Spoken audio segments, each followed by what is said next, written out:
O Senhor é o meu pastor, nada me faltará.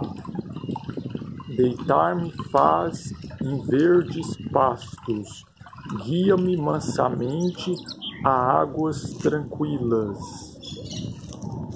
Refrigera a minha alma, guia-me pelas veredas da justiça, por amor do seu nome.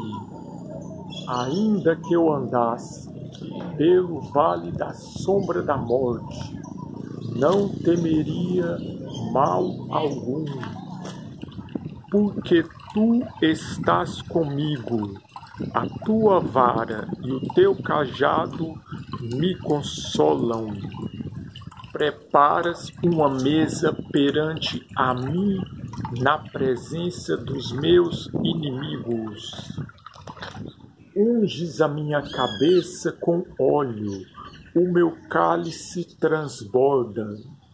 Certamente que a bondade e a misericórdia me seguirão todos os dias da minha vida, e habitarei na casa do Senhor por longos dias.